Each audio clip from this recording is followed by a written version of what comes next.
Bonjour les enfants. Bonjour, papa. L'histoire d'aujourd'hui s'appelle Le chef guerrier. Après la mort de Moïse, Dieu donna un nouveau chef à son peuple. Il s'appelait Josué, ce qui veut dire le Seigneur sauve. Josué allait conduire le peuple de Dieu jusqu'au pays bien spécial que Dieu avait promis de lui donner. Au moment où il y parvient, le peuple de Dieu vient de passer 40 ans dans le désert. Alors, imagine à quel point il en a ras-le-bol de marcher, d'avoir chaud, des tentes, du sable et de ne voir que du jaune.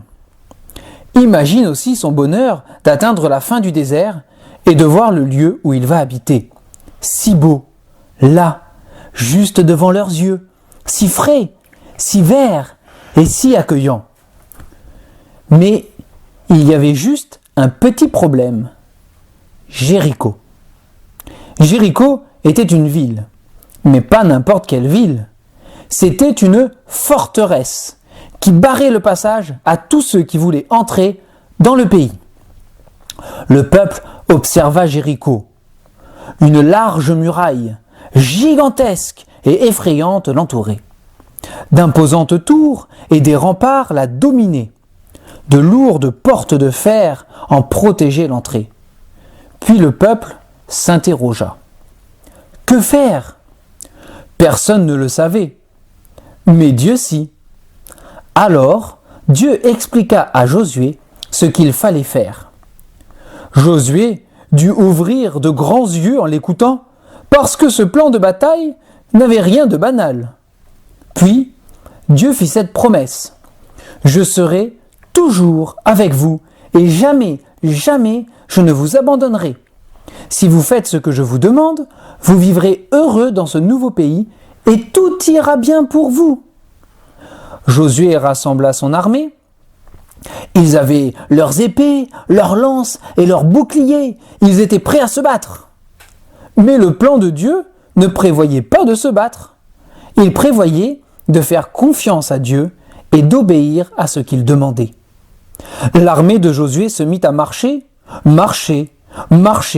autour de la ville, jour après jour, nuit après nuit. Ils ont la trouille de se battre, disaient les habitants de Jéricho. Mais ils avaient tort. Le peuple de Dieu n'avait pas peur. Il attendait.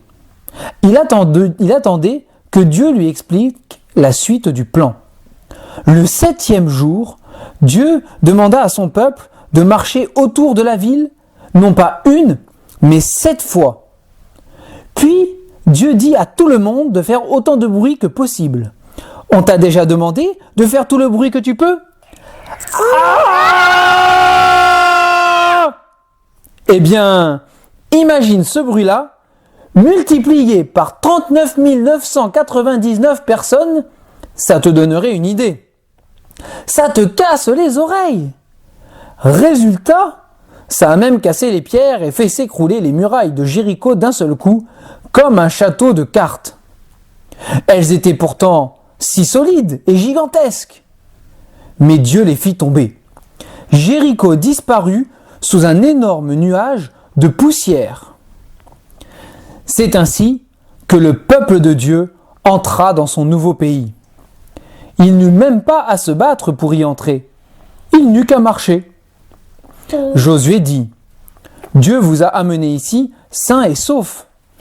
Maintenant, êtes-vous prêts à faire ce qu'il vous demande ?» Tout le peuple répondit, « Oui, c'est promis. » Seul Dieu peut vous rendre heureux au plus profond de votre cœur, dit Josué. Alors, ne priez pas de faux dieux. Non, dirent-ils, jamais. Malheureusement, ils ne tinrent pas leur promesse. Ils n'écoutèrent pas Dieu. Et bien des années plus tard, les choses tourneraient mal pour le peuple de Dieu, exactement comme Dieu les avait prévenus. Ils allaient perdre leur pays. Des ennemis allaient les capturer et les emmener en esclavage. Alors, le peuple de Dieu se disperserait dans différents pays. Mais le plan de Dieu continuerait de se dérouler. Un jour, il donnerait un nouveau chef à son peuple et un nouveau pays. Mais ce pays-là, personne ne pourrait plus jamais le lui enlever.